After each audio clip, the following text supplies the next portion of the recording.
जय हिंद दोस्तों, मैं नवीन शर्मा आप सभी का स्वागत करता हूं। आशा करता हूं आप सब एकदम अच्छे हैं, एकदम बेहतरीन हैं। एक बार सारे प्यारे दोस्त बताएंगे आप सब कैसे हैं। उम्मीद करेंगे बढ़िया होंगे, बेहतरीन होंगे। एक बार कमेंट सेक्शन में एक दिल भेज के ये बताओ कि आप सब एकदम से बढ़िया हैं, गजब जिंदाबाद हैं। दिलीप यादव, सनी, लकी, सुनैना पाल, रिया सिंह, यूवी, सारे प्यारे साथियों का स्वागत है। और दोस्त, पिछले सेट के 5 क्वेश्चन के आंसर आप सब लोग करेंगे। रिवीजन आप अच्छे तरीके से करते रहेंगे। उम्मीद करूंगा हर रोज मुझे आपसे कहने की जरूरत नहीं होगी। तो वारली किस राज्य की चित्रकला है, यानी कि कहाँ की साथी आपका वो क्या बोलेंगे, आर्ट है? तो आप कहेंगे महाराष्ट्र की है। कहाँ की है? महाराष्ट्र की आर्ट है। कहाँ की है? महाराष्ट्र की आर्ट है जी, महाराष्ट्र की। अंतर्राष्ट्रीय फुटबॉल दिवस कब मनाया जाता है? 25 मई को मनाया जाता है 2024 से। मीटिंग बाय द रिवर किसकी है? विश्व मोहन भट्ट की है। किसकी है? विश्व मोहन भट्ट। आपने कल बताया मोहन भट्ट जी, विश्व मोहन भट्ट। ओके, विश्व मोहन भट्ट। लोकसभा में साथी आपका जनरल कैटेगरी के लिए कितनी सीट है? 412, 84 आपका एससी के लिए और 47 आपका एसटी के लिए है। ओके। तंदूर कोयला क्षेत्र कहाँ पर है? जो तंदूर साथी कोल फील्ड्स हैं वो तेलंगाना में है। कहाँ पर है? तेलंगाना में है। एक बार स्कोर अपना बताएं शुभम भाई, स्कोर बता दो एक बार। बताएंगे जी। सारे साथियों का स्कोर आए। लूसीफर 5 स्कोर है, विक्रम 5 स्कोर, मनीषा 5 स्कोर है, प्रकाश भाई 5, प्रदीप नौखवाल 4, आर शर्मा 2, 2 नंबर बस, रोली 4, बिल्लू डॉन 5 है, गुनगुन 5 है, आपका पवन कुमार 5 पर हैं। बहुत वेलकम है दोस्त। आज के सेट को शुरू करते हैं। बहुत ज़बरदस्त सा सेट है। बहुत सारे फैक्ट को हमने आज शामिल किया है कि आपका जो एग्जाम में मोस्ट ऑफ टाइम पूछे जाते हैं, रिपीट होते हैं। लोक नृत्यों से संबंधित राज्यों के गलत संयोजन का चयन कीजिए। धनगरी गजा क्या महाराष्ट्र का है? बाकी विकल्पों को भी देखा करो। हाँ जी। डांडिया रास क्या गुजरात का है? आप कहेंगे हाँ जी। डोलू कुनुथा क्या कर्नाटक का है? हाँ जी। लेकिन पाइका, पाइका आप कहेंगे ये झारखंड का है। कहाँ का है? ये झारखंड का है, झारखंड। ठीक है, यही क्या हो जाएगा? गलत हो जाएगा। पाइका झारखंड में भी होता है और कहाँ होता है? ओडिशा में भी होता है। पाइका कहाँ पे होता है? ओडिशा में भी होता है। केरला का कोई एक बात बताओ। केरला का आप कहेंगे भैया यहाँ पर थुल्लल है। कौन सा होता है? थुल्लल होता है, या उसको हम थुल्लम के नाम से भी जानते हैं। ठीक है। और इसके 3 रूप होते हैं। क्या बोलोगे? इसके 3 रूप होते हैं। 3 रूप कौन कौन से होते हैं इसके? एक तो होता है सीतांकन, पारायण और ओट्टन। क्या बोलोगे? सीतांकन, पारायण, सीतांकन, पारायण और ओट्टन। पूछ लेगा ओट्टन कहाँ पर होता है, तो आप कहेंगे केरला में होता है। कहाँ पर? केरला में। थेयम कहाँ का है? यहीं का है। क्या बोलोगे? थेयम यहीं का है। आपसे पूछे कोलकली कहाँ का है, तो कोलकली यहीं का है। एक साथी केरला में नाटक भी होता है, उसका नाम बताओ मुझे। केरला में होने वाले जो साथी थिएटर का क्या नाम है? केरल में कौन सा थिएटर होता है? तो केरला में एक थिएटर होता है, उसका नाम है मुदीयेट्टू। कौन सा? मुदीयेट्टू होता है। बताओ यू मुदीयेट्टू आपने कहाँ पर पढ़ा था? तो आप कहेंगे भैया एक तो हम पढ़ते हैं world heritage site. World heritage site कितनी है हमारे देश में? तो वर्ल्ड हेरिटेज साइट विश्व विरासत सूची में कितने स्थल शामिल है? तो 43 हैं। लेकिन इंटेंजिबल कल्चरल हेरिटेज की बात करें, यानी कि अमूर्त सांस्कृतिक विरासत हमारे देश में कितनी है? अमूर्त सांस्कृतिक विरासत, इंटेंजिबल कल्चरल हेरिटेज, सांस्कृतिक विरासत हमारे देश में कितनी है? तो आप कहोगे वो है 15। कितनी? 15। तो उन्हीं 15 में से एक है आपका मुदीयेटू। तो बताओ मुदीयेटू किस ईयर में शामिल हुआ था? ईयर सबकी तरफ से आए 2010 में। और 2010 में ही और क्या क्या शामिल हुआ था? तो आप कहेंगे एक तो छऊ शामिल हुआ था 2010 में ही। क्या छऊ भी शामिल हुआ था? छऊ कितने स्टेट्स में मैंने आपको बता रखा है। और आपका साथी एक और हुआ था, आपको उसको बोलते हैं राजस्थान का कालबेलिया। क्या? कालबेलिया। कालबेलिया राजस्थान, कालबेलिया। ठीक है, कालबेलिया राजस्थान। ये याद रखना हमेशा। ये दोनों भी कब शामिल हुए हैं? 2010 में। छऊ कितने राज्यों में होता है? 3 राज्यों में होता है। मयूरभंज छऊ कहाँ होता है? उड़ीसा में होता है आपका। पुरुलिया छऊ कहाँ होता है? पश्चिम बंगाल में होता है। ओके। अब हम आपसे पूछेंगे कालबेलिया जो होता है राजस्थान में, राजस्थान में एक आपका सपेरा कम्युनिटी भी जुड़ी हुई है। किससे जुड़ी हुई है? सब लोगों का आंसर आना चाहिए। फिर हम आपसे कुछ डांस यहाँ पर पूछना चाहेंगे, बताना। कुछ डांस पूछेंगे, बताओ जरा। लावणी कहाँ का डांस है? लावणी नंबर 1 बताओ। लावणी कहाँ का डांस है? लावणी जहाँ का है वहाँ का एक एक डांस और सोचो। ललिता डांस भी यहीं पे होता है, गोरीचा ललिता। पोवाड़ा होता है यहाँ पे, पोवाड़ा यहाँ का म्यूजिक भी है। क्या बोलोगे? पोवाड़ा यहाँ का भैया म्यूजिक भी होता है आपका। लेजिम भी होता है यहाँ पे। क्या होता है? लेजिम डांस भी होता है। लेजिम डांस भी होता है आपका। गफा भी होता है यहाँ पे, गफा भी होता है। बांधिया मुरली भी होता है। बांधिया बोलो या वांधिया बोलो? वांध्या मुरली ये कहाँ के हैं? तो ये भैया जी महाराष्ट्र के हैं। सबका आंसर आया होगा महाराष्ट्र। अपना एक नंबर जोड़ लेना भैया, एक मेरा ठीक हो गया। दूसरा क्वेश्चन देखते हैं किसका ठीक होता है। रंगबती बताओ कहाँ का डांस है? रंगबती, रंगबती जहाँ का डांस है वहीं का रणपा फोक डांस भी होता है। कौन सा होता है? रणपा, रणपा फोक डांस भी वहीं का है जहाँ का रंगबती है। तो कहाँ का है बताओ? संबलपुरी ये वहीं का है, Sambalpuri. Black and white dance भी वहीं का होता है। कौन सा? Black and white, black and white dance भी वहीं का होता है। तो ये कहाँ का होता है आपका? ओडिशा के डांस है। ओडिशा के, कहाँ के? ओडिशा के ये फोक डांस है। क्या है? ओडिशा के ये आपका फोक डांसेस हैं, यानी कि वहाँ के लोक नृत्य हैं जो स्थानीय रूप से होते हैं। एक आप हमको बताओ, गिद्धा फोक डांस किस स्टेट में होता है आपका? गिद्धा होता है आपका, धमान होता है, धमान, लुड्डी होता है, लुड्डी होता है आपका, जूली भी यहीं पर होता है, जूली, क्या बोलेंगे? जूली भी यहीं पर होता है आपका, किकली भी यहीं पर होता है। तो ये कहाँ के हैं सब? तो आप कहोगे भैया ये पंजाब में होते हैं आपका, पंजाब में। 3 नंबर अपने जोड़ो जिसका ठीक है। 4 जोड़ो। चेरी बताओ कहाँ का डांस है? चेरी।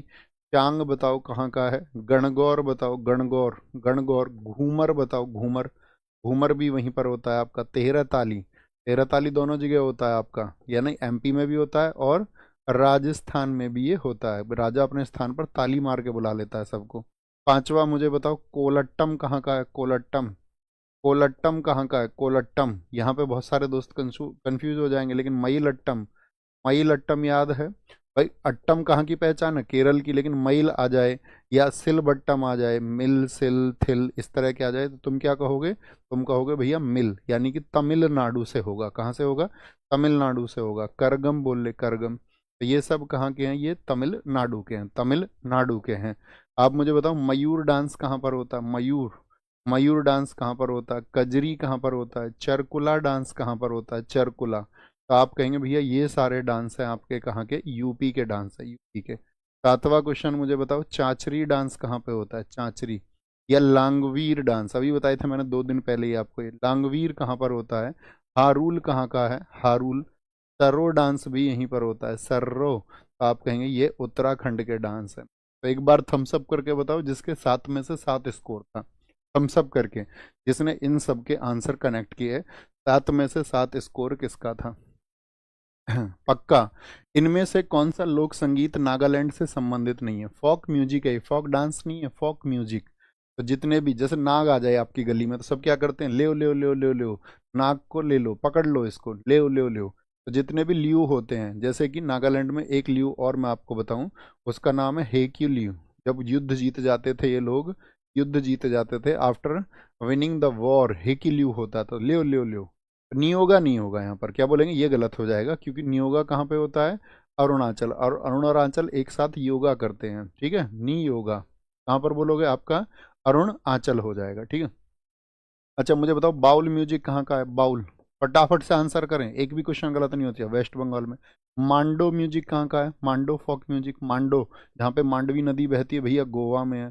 चक्री कहाँ का है बताओ? जहाँ का चक्र तुमको नहीं पता है भैया, वहाँ का चक्कर। भाका संगीत भी होता है यहाँ, भाका, भाका और छकरी जम्मू और कश्मीर के हैं। खूबक ऐसाई, क्या बोलोगे? खूब, खूबक ऐसाई, खूब कैस है उसके पास में, क्योंकि उसके पास में है डायमंड। मणिपुर है, मणिपुर, क्या बोलोगे?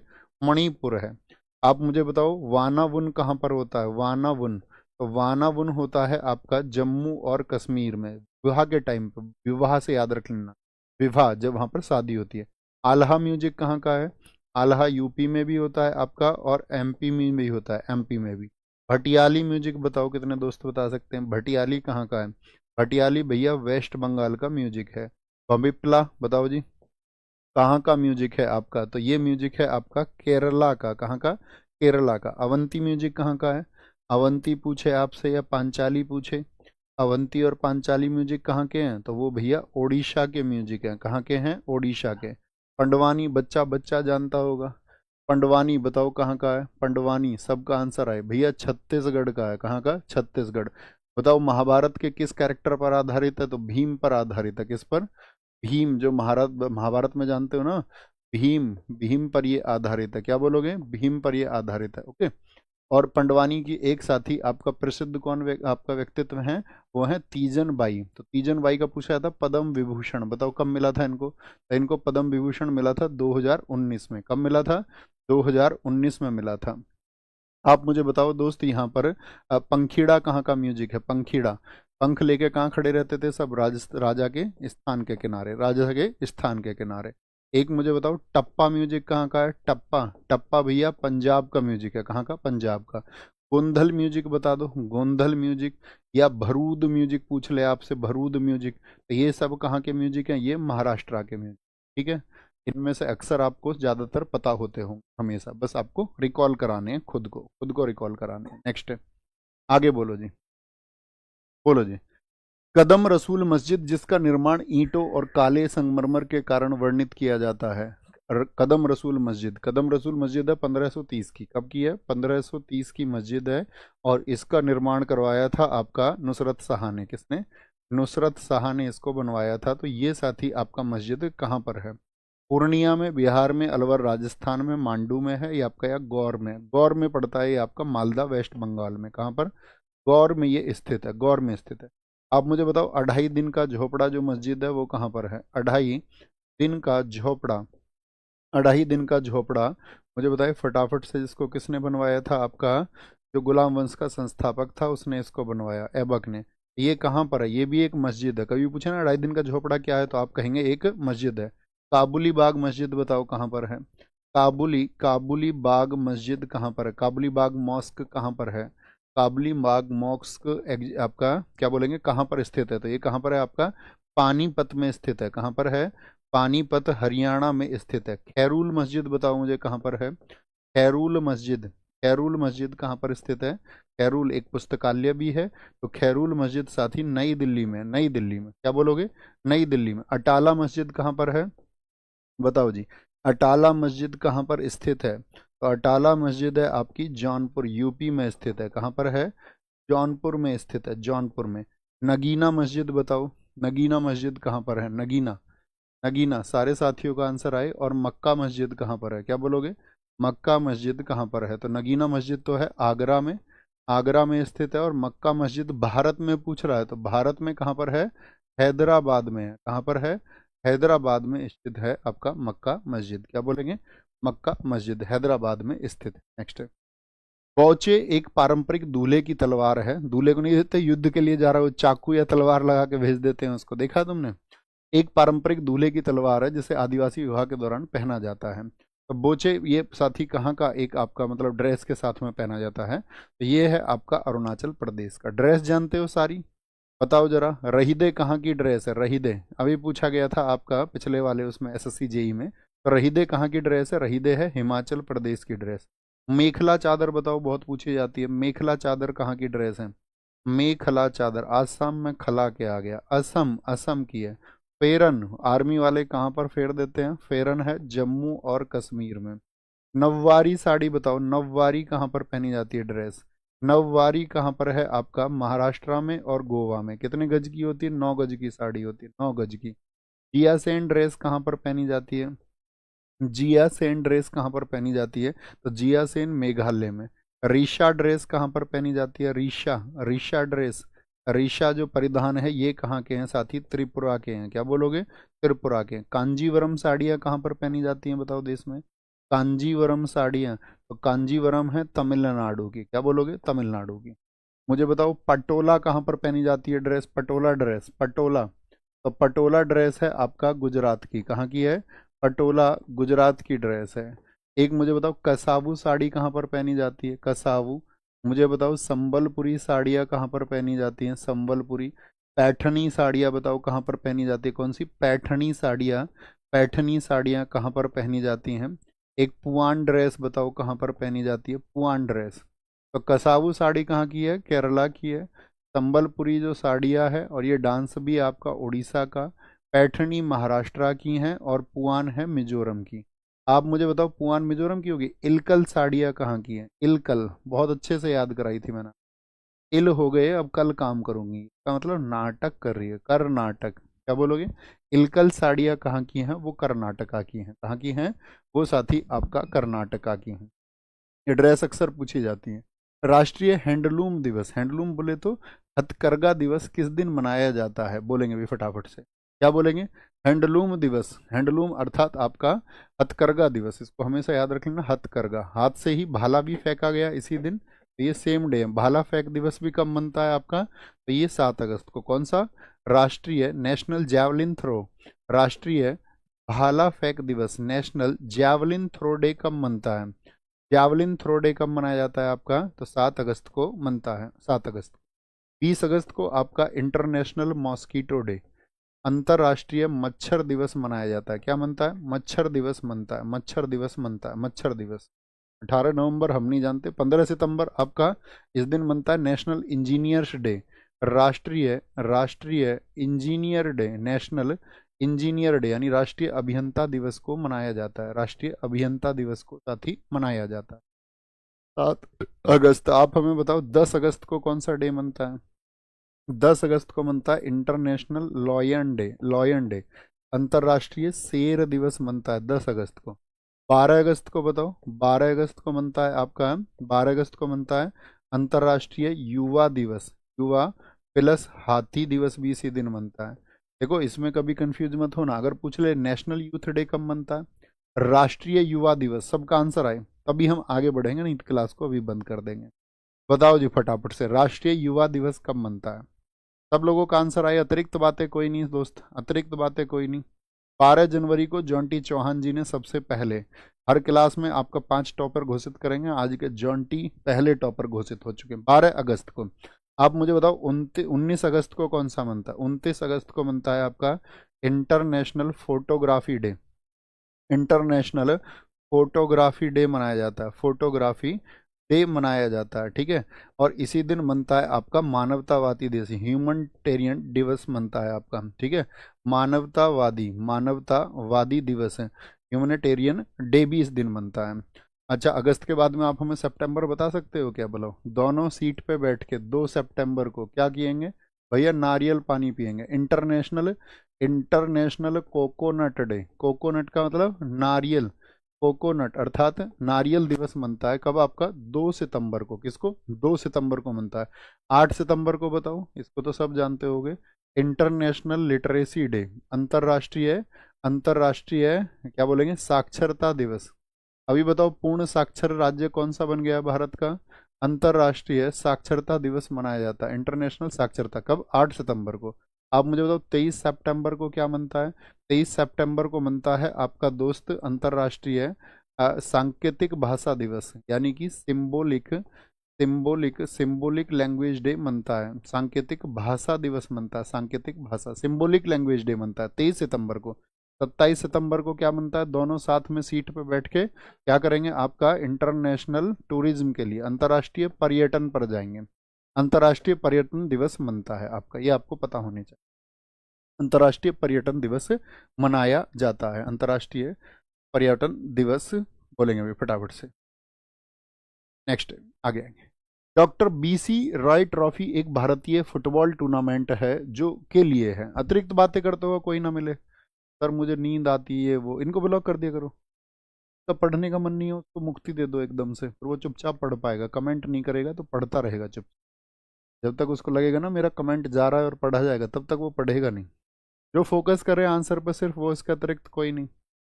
डॉक्टर बीसी राय ट्रॉफी एक भारतीय फुटबॉल टूर्नामेंट है, वो जाओ वहां पर, जहाँ जिन क्लासेस में मस्ती होती हो उन क्लासेस में जाओ। फिर क्या बोलेंगे? बीसी राय ट्रॉफी 1962, 1962 में बीसी राय ट्रॉफी, नहीं बीसी राय ट्रॉफी नहीं, इनके नाम से एक अवार्ड शुरू हुआ था 1960, बीसी रॉय, क्योंकि हमको अभी ट्रॉफी नहीं है। क्या बोलेंगे? इनके नाम से याद रख लेना, बीसी रॉय के नाम से आपका एक अवार्ड दिया जाता है चिकित्सा के क्षेत्र में। किस क्षेत्र में? चिकित्सा के क्षेत्र में बीसी रॉय अवार्ड, क्या चिकित्सा के क्षेत्र में मिलता है बीसी रॉय अवार्ड। और बीसी रॉय अवार्ड मिलता है 1962 से। कब बोलोगे बच्चे?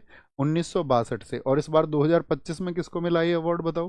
2025 में ये किसको मिला है? 2025 में ये दिया गया है आपका डॉक्टर बी श्रीनिवास को। किसको? डॉक्टर बी श्रीनिवास को। इनके पूछे जाने के बहुत चांसेस रहेंगे, डॉक्टर बी श्रीनिवास को, ठीक है भैया। तो बीसी राय ट्रॉफी पुरस्कार, पहली बात तो बताओ बीसी राय ट्रॉफी जो है किस खेल से होती है? बीसी राय ट्रॉफी लिखा हुआ है उसमें, एक फुटबॉल टूर्नामेंट है, फुटबॉल। तो ये 19 वर्ष से कम आयु के खिलाड़ी के लिए, लेकिन अब ये फॉर्मेट चेंज हो चुका है, 2024 से ये कर दिया गया है 2024 से मिनिमम 15 ईयर कर दिया गया, 15 वर्ष। मुझे बताओ सबसे पुरानी, दुनिया की सबसे पुरानी फुटबॉल ट्रॉफी, सबसे पुरानी जो फुटबॉल ट्रॉफी है दुनिया की वो कौन सी है? सबसे पुरानी फुटबॉल ट्रॉफी पूछ ले, सबसे पुरानी फुटबॉल ट्रॉफी वर्ल्ड की बात कर रहे हैं, वर्ल्ड की, तो क्या कहेंगे? स्कॉटिश कप है भैया, डूरंड नहीं कहेंगे फिर, है ना, स्कॉटिश कप कहेंगे, स्कॉटिश कप, क्योंकि 1874 का है। हाँ, आपसे पूछ ले Asia plus India, Asia plus India यानी एशिया और भारत की पहली कौन सी है, तब हमारा होगा डूरंड कप। मुझे बताओ डूरंड कप किस वर्ष में खेला गया था? तो आप कहेंगे 1888। किस जगह खेला गया था? शिमला में। ये एक दिन मैं आपको सारे बता चुका हूँ। एक दिन आपसे पूछ लें एक क्वेश्चन रिवीजन का। मुझे बताओ जरा, संतोष ट्रॉफी मैंने किस ईयर में बताई थी आपको? आपका आंसर दिखाएगा कि हाँ आपके अंदर वो जुनून, वो डेडिकेशन है कि आप सिर्फ बातें नहीं बनाते हैं, आप अपने आप को सिलेक्शन तक ले जाएंगे। सिर्फ आप ऐसे ही हवाई ऊर्जा वाले नहीं है, जो ऐसे हवाई ऊर्जा वाले होते हैं ना, ये कर देंगे वो कर देंगे, पता ही नहीं। अरे दिखाओ ना भैया, रिफ्रेश करो कमेंट। संतोष ट्रॉफी हमने आपको बताया था, राम कुमार जी का आंसर एकदम से ठीक है। नीचे चलो, ऊपर भी दिखाओ, ऊपर लिखा है एक भाती ने 1941, बहुत बढ़िया। आपका ऑनलाइन अपडेट थिंकर अनु, अनु बहन आपका एकदम से ठीक है। रीना बहन आपका आंसर एकदम से ठीक है, बहुत बढ़िया। राहुल भाई एकदम से ठीक आंसर है। कुमारी सोनम, क्या बोलेंगे? कुमारी सोनम, ठीक है। सोनाली 1941, बहुत बढ़िया। दीपक कुमार साहा, पहले बोलेंगे सर जी इतना ब्लॉक मत करवाया करो। अरे मैं मजाक में बोलता हूँ, किसी को ब्लॉक नहीं कराते हैं। अब बच्चा बच्चा जानता है इस बात को कि भैया ब्लॉक नहीं करवाते हैं, लेकिन हम तुमको ऐसे ही पढ़ाएंगे कुछ टाइम के बाद में। जैसे मास्टर जी तुमको स्कूल में डंडी लेके पढ़ाते थे ना, जब मैं ऑफलाइन में पढ़ाता था तो बच्चों से तुम पूछना, कोई तुम्हें मिले किसी दिन मिलवाएंगे तुमको ना, ऑफलाइन के। खौफ होता था, खौफ, खौफ।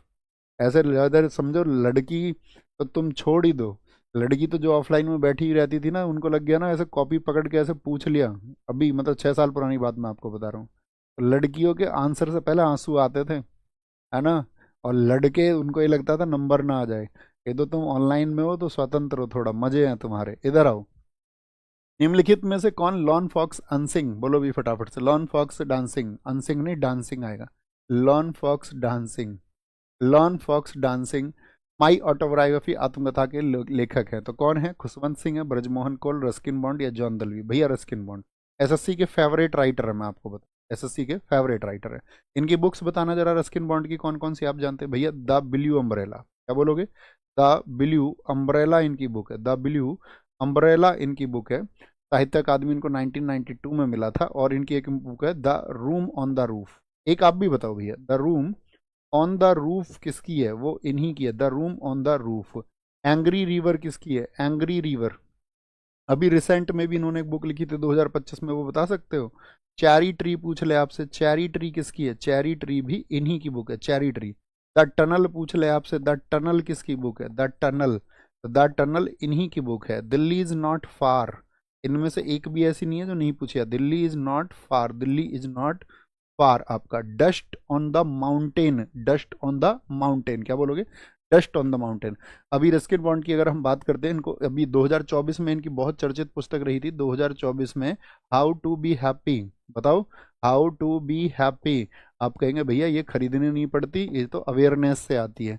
2025, क्या बोलोगे? 2025 से। अनोदर डे इन लैंडूर, क्या बोलोगे? Another, another day in, another day in Landour. आगे एसएससी में सबसे ज़्यादा चांसेस इसके पूछे जाने के रहेंगे, ठीक है। और 2023 की खूब पूछी गई, 2023 के एसएससी के एग्जाम्स में। द गोल्डन ईयर्स, क्या? द गोल्डन ईयर्स किसकी है? वो गोल्डन ईयर्स इन्हीं की किताब है, गोल्डन ईयर्स इन्हीं की किताब है। जरा देखना भाई साहब नाम, जॉन दलवी। तो जॉन दलवी आप जानते हो जरा इनकी बुक कौन सी है? इनकी बुक है भैया हिमालयन ब्लंडर। कौन सी बुक है? हिमालयन ब्लंडर किसकी बुक है? इन्हीं की बुक। हिमालयन ब्लंडर बुक किसकी है? इन्हीं की बुक है, Himalayan blunder. Brajmohan Kaul Bharat China युद्ध के टाइम पे जनरल स्टाफ थे, भारत चाइना। अच्छा बताओ भारत चाइना युद्ध कब हुआ था? 1962 में हुआ था, 1962। खुशवंत सिंह ने कौन सी किताब लिखी है बहुत चर्चित? इनकी किताब का नाम है ट्रेन टू पाकिस्तान। ये किताब कभी तुम पढ़ना, ये भारत पाकिस्तान के विभाजन के ऊपर किताब है, अपनी विश लिस्ट में लिख दो इसको, ए ट्रेन टू पाकिस्तान। ब्रजमोहन कौल ने भी ऐसी किताब लिखी है, मतलब वो चाइना से जब युद्ध हुआ था तो उन्होंने लिखा था पाकिस्तान से टकरा, पूछा नहीं जाएगा, नेवर। निम्नलिखित में से कौन सा कथन सही है? संविधान के अनुच्छेद 108 द्वारा लोकसभा और यहाँ पर जो आपका ज्वाइंट सेशन होता है वो आर्टिकल 108 में होता है। जी भैया एकदम से ठीक है। लोकसभा और राज्यसभा की जो पहली संयुक्त बैठक थी, पहली बात तो संयुक्त बैठक कब बुलाई जाती है, जो गतिरोध हो लोकसभा और राज्यसभा में, आपस में उनके मतलब मतों में अंतर हो, है ना। तो पहली क्या 1961 में हुई थी, आप कहोगे जी भैया 1961 में हुई थी। किस लिए आई थी ये आई थी डोरी प्रोहिबिशन के लिए, अर्थात ये आई थी आपका दहेज प्रतिषेध के लिए। किसके लिए आई थी, दोहरी प्रोहिबिटेड करने के लिए, दहेज प्रतिषेध।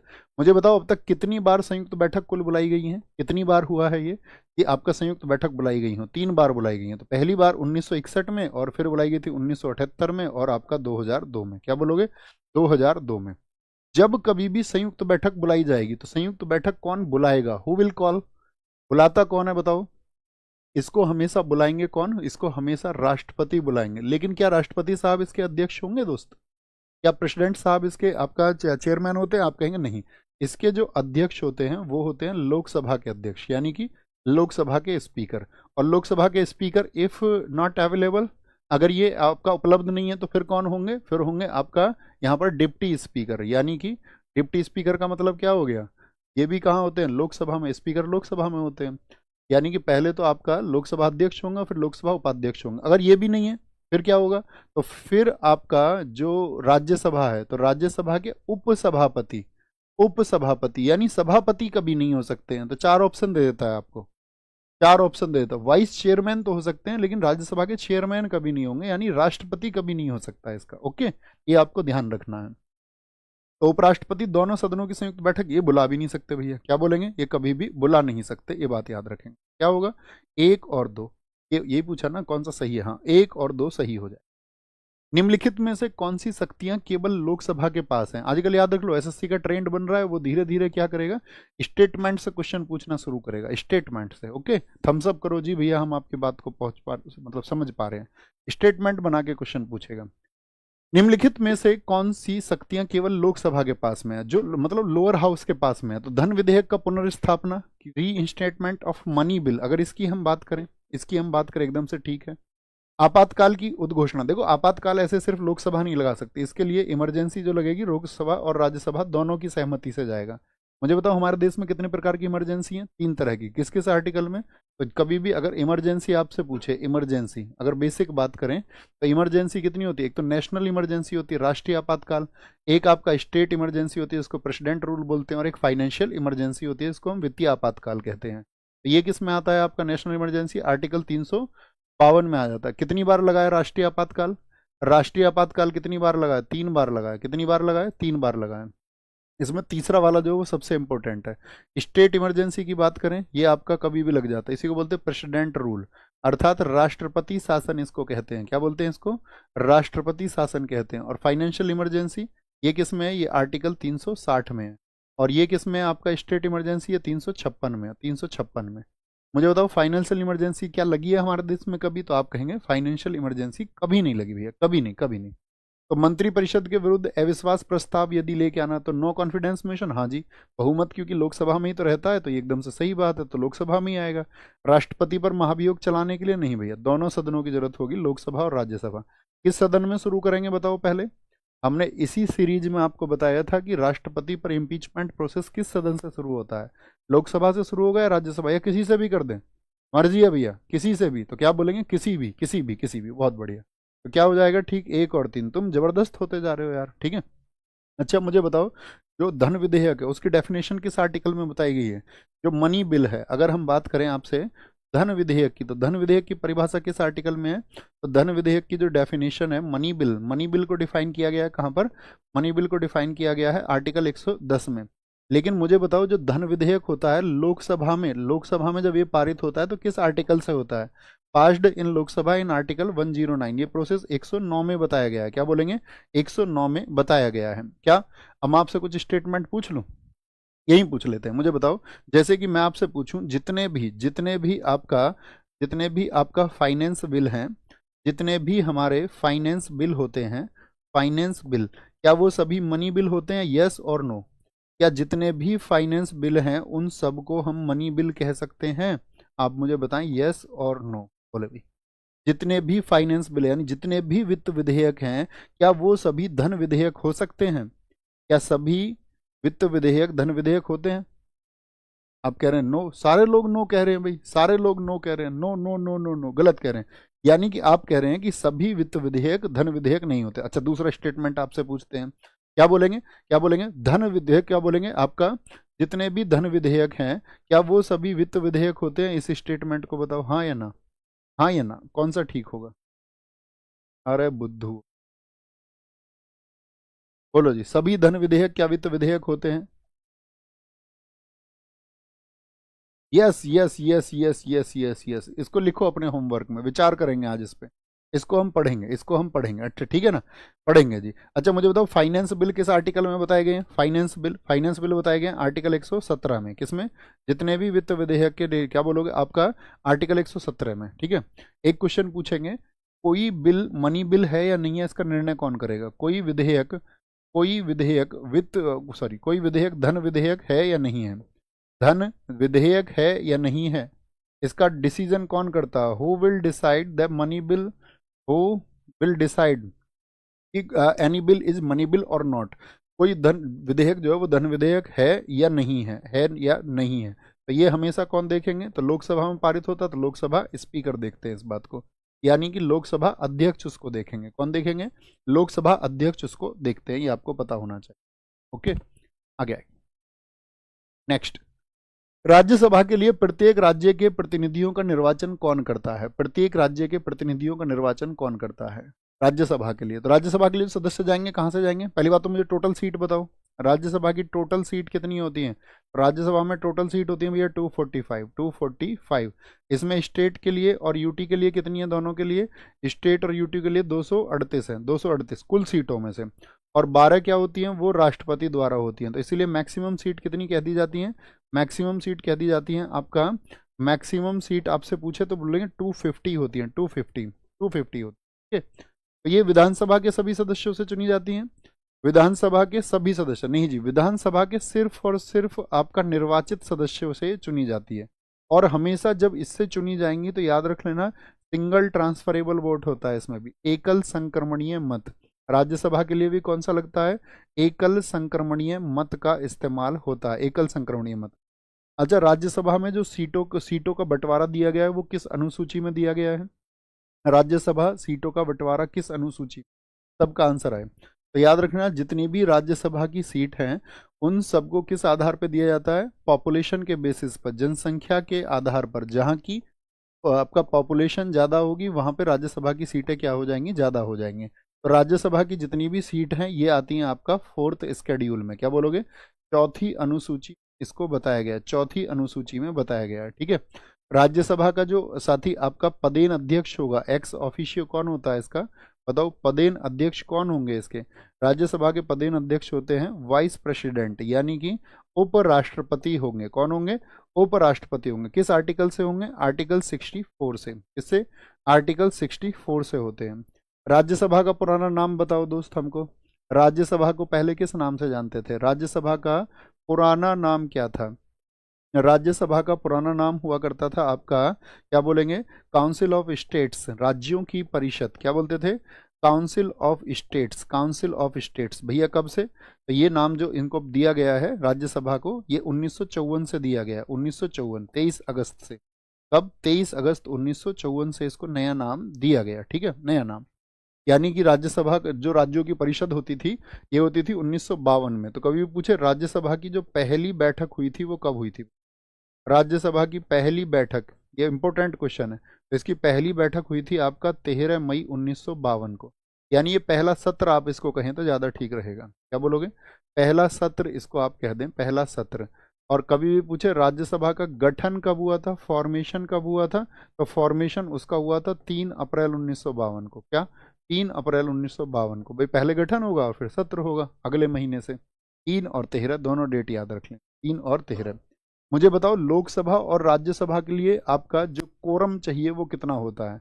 गण पूर्ति के लिए कितने सदस्य होने चाहिए? जैसे लोकसभा में आपका 552 है तो उसका 1/10 अर्थात कितने लोग होने चाहिए? 56 होने चाहिए। ऐसा नहीं 55.2 में आदमी कहाँ से लाओगे रे? क्या बोलोगे आप? ऐसी राज्यसभा में कितने सदस्य चाहिए? टोटल सदस्यों की संख्या बताओ मुझे। तो 1/10 अर्थात राज्यसभा में कितने चाहिए? आपका हो गए भैया 250 का 1/10 अर्थात हमको 25 चाहिए।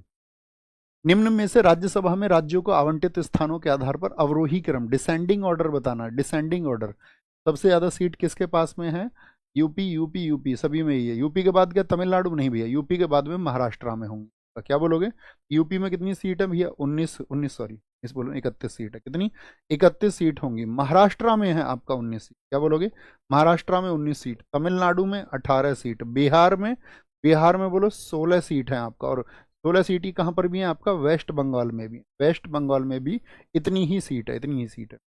मुझे बताओ आप, इसके बाद में आता है कर्नाटक, इंपॉर्टेंट है। कर्नाटक में कितनी सीट है? कर्नाटक में बताओ। कर्नाटक में 12 सीट है, ठीक है। 12 बजे उसका नाटक शुरू हो जाता है, ठीक है सर, नाटक। ओडिशा और राजस्थान में बताओ कितनी कितनी सीटें हैं? ओडिशा और राजस्थान में क्या बोलोगे? राजस्थान में यहाँ पे दोनों में 10-10 सीट हैं।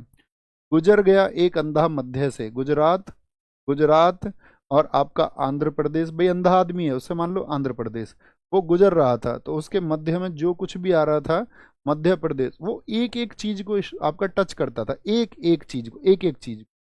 असम हो गया, पंजाब हो गया। आज शाम पौवा लेके आया कोई आदमी, असम, पंजाब, और कह रहा रात को भाई गाने गाएंगे, तेलंगाना। इन सब में क्या भैया गाने कैसे गाओगे? बोलो साथ में गाएंगे, और क्या साथ में गाएंगे।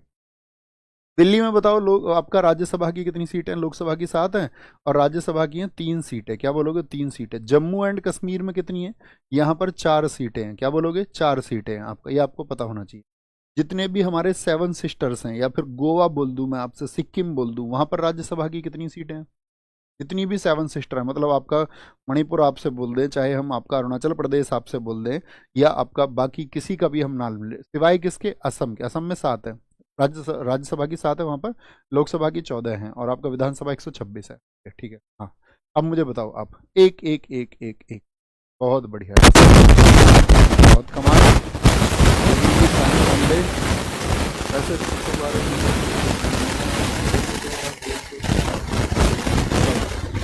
दक्षिण अफ्रीका में रहने की अवधि में महात्मा गांधी ने निम्न में से जिस पत्रिका का प्रकाशन किया उसका नाम था? क्या बोलेंगे? उसका नाम क्या था? नवजीवन था, इंडिया गजट था, अफ्रीकन था, या इंडियन ओपिनियन था? बताओ। Voice voice voice voice. भाई साहब आवाज नहीं आ रही।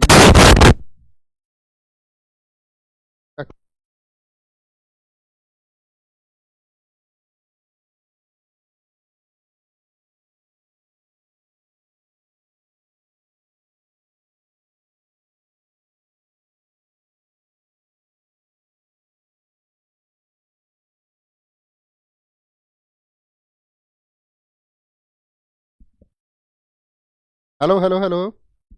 भैया थोड़ी खर खर आ रही है, खर खर। अभी एक बार देखो,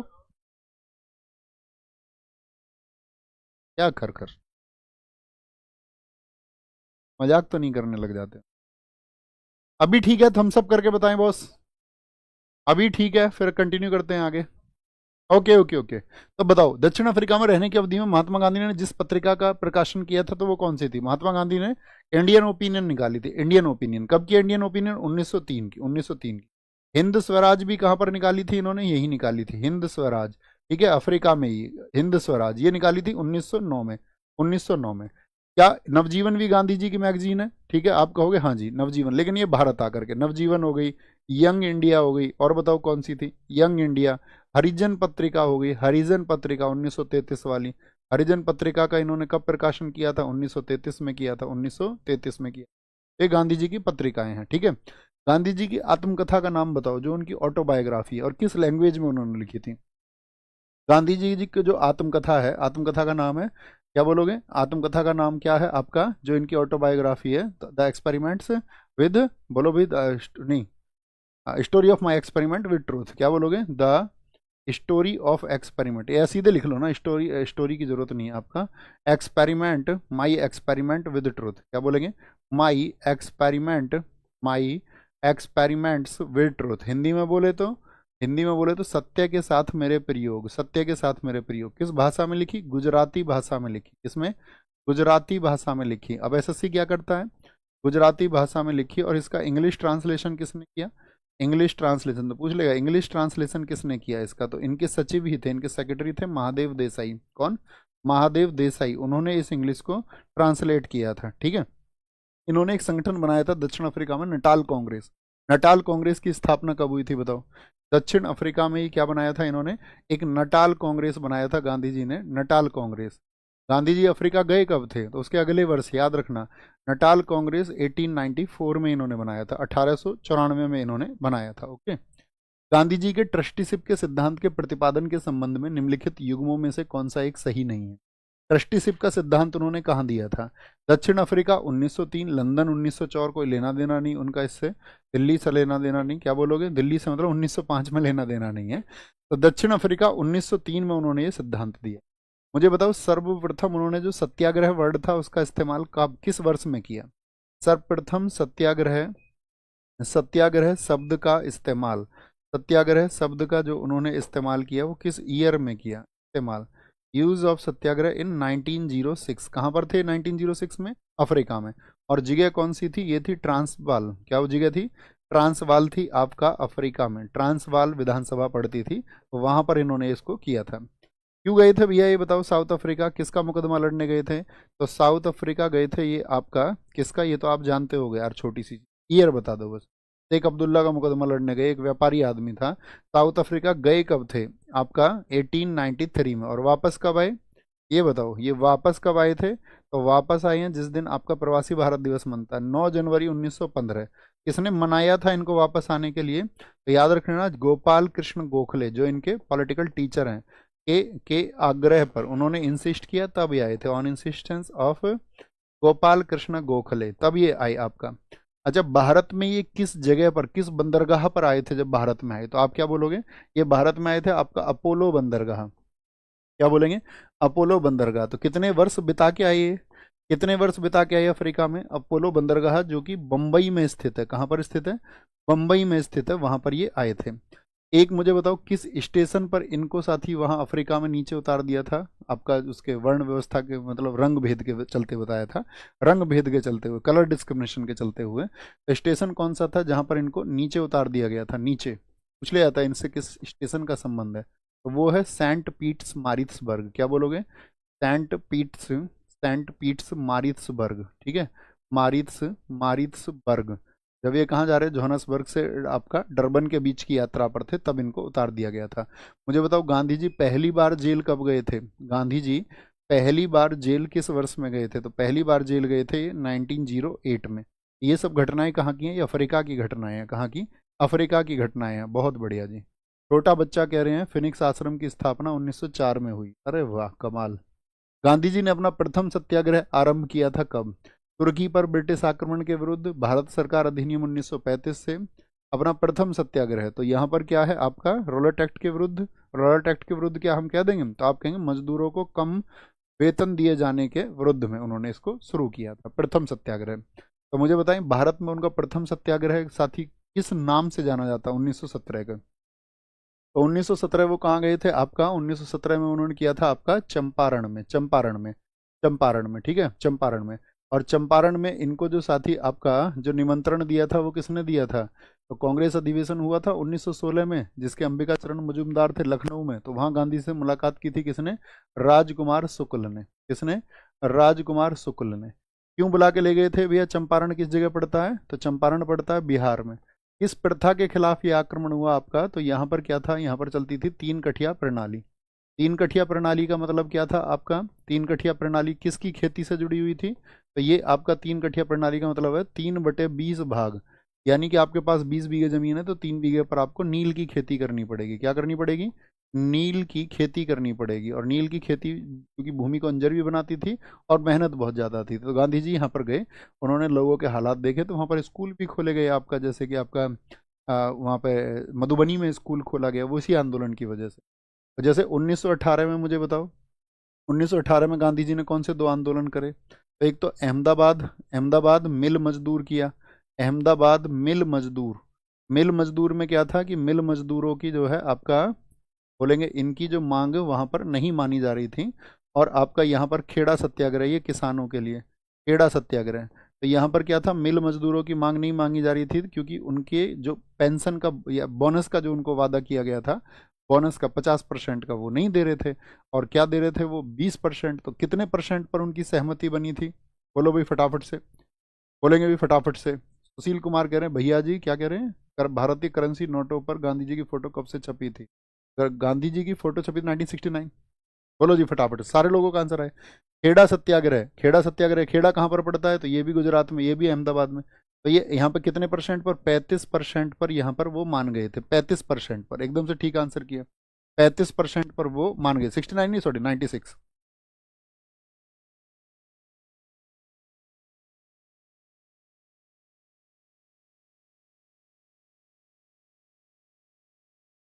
35% पर। फिर इसके बाद में 1920 में कौन सा आंदोलन चला था? असहयोग आंदोलन। असहयोग आंदोलन, असहयोग आंदोलन का मतलब क्या था? Non cooperation movement. ये क्या था? ये प्रथम साथी आपका पब्लिक प्रोटेस्ट था। ये प्रथम जन आंदोलन है, इसको बोला जाता है प्रथम जन आंदोलन। प्रथम जन आंदोलन किया जाता है। इसमें गांधी जी ने क्या बोला था? 1 अगस्त 1920 को कितने दिन में स्वराज पालेंगे? तो पूछा जाता है असहयोग आंदोलन में कितने दिन का वादा किया गया था, कितने दिन का वादा किया गया था? सारे लोग बोलो कितने दिन का वादा किया गया था? 1 वर्ष का वादा किया गया था, 1 वर्ष का वादा किया गया था। ठीक है, बोलेंगे भी फटाफट से, सारे लोग आंसर करें। बहुत बढ़िया, 1 वर्ष का वादा किया। लेकिन असहयोग आंदोलन खत्म किसकी वजह से हुआ था? चोरी चोरा की वजह से। किसकी वजह से? चोरी चोरा की वजह से। और एक चला था सविनय अवज्ञा। सविनय अवज्ञा किस वर्ष से चला था बताओ? सविनय अवज्ञा कब तक चलता रहा था? ये चला था आपका, इसी के दौरान दांडी मार्च वगैरह ये हुआ, ये 1930 से 34 तक चला था, 1930 से 34। आप मुझे बताओ, अगर हम आपसे पूछे व्यक्तिगत सत्याग्रह कब चला था?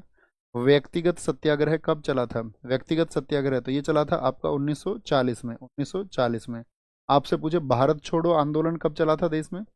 भारत छोड़ो आंदोलन, डेट बताओ इसकी, डेट पूछी जाती है। क्विट इंडिया मूवमेंट, तो क्विट इंडिया मूवमेंट चला था आपका 8 अगस्त। एसएससी इसको 8 अगस्त मानता है, यूपी के एग्जाम्स में इसको कई बार 9 अगस्त माना गया है। ठीक है, तो ये 1942 में, 1942 में। नेक्स्ट आ गया, महात्मा गांधी ने अहमदाबाद में साबरमती आश्रम की स्थापना कब की थी? अहमदाबाद में साबरमती आश्रम की स्थापना कब की? 1915, 1916, 1917, 1918? 1917 में। दरअसल में ये पहले कहाँ था आश्रम? ये 1915 में कोचरम में था। 1915 में इसको कोचरम में स्थापित किया गया था, साबरमती के पास में ही। लेकिन बाद में फिर कहाँ लेके आए? 1917 में साबरमती लेके आए। ये गांधी जी का पहला आश्रम था। इसके बाद में गांधी जी ने सेवाग्राम आश्रम बनाया। सेवाग्राम कहाँ पर था? सेवाग्राम आश्रम था आपका महाराष्ट्र के वर्धा में। पूछा जाता है महाराष्ट्र के वर्धा में किस वर्ष में बनाया था? 1936 में बनाया था। जैसे एक बच्चे ने अभी बताया था, उन्होंने विदेश में भी, जब वो वहाँ आपका कहाँ पर अफ्रीका में थे, तो उन्होंने फिनिक्स आश्रम की स्थापना की थी। किस ईयर में? 1904 में। कहाँ पर था ये? डरबन में। डरबन, डरबन बोले तो साउथ अफ्रीका में। कहाँ पर? साउथ अफ्रीका में था। आपसे हम पूछे टॉलस्टॉय फार्म गांधी जी ने कहाँ पर स्थापित किया था? जगह का नाम बताओ। टॉलस्टॉय फार्म गांधी जी ने कहाँ पर स्थापित किया था? टॉलस्टॉय फार्म स्थापित किया था 1910 में, साउथ अफ्रीका में। कहाँ पर? साउथ अफ्रीका में स्थापित किया। भारत का पहला नाभिक, ये सब चीज तो बताने की जरूरत नहीं है, एक बार नो लिखो। गांधी जी का जन्म कब हुआ था भैया? 2 अक्टूबर 1869 को हुआ। ठीक है, बोलो भाई फटाफट से। भैया आप 40 लिख दिए हैं, प्लीज देख लीजिए कहाँ पर लिख दिया 40। क्या 40 लिख दिया है क्या? ओह सॉरी सॉरी सॉरी, वो 4 वर्ष तक चला है, 40 नहीं, 4 वर्ष तक चला है। 1930 से 34 तक चला था। ठीक है, इसके बारे में एक दिन क्वेश्चन लेके आएंगे।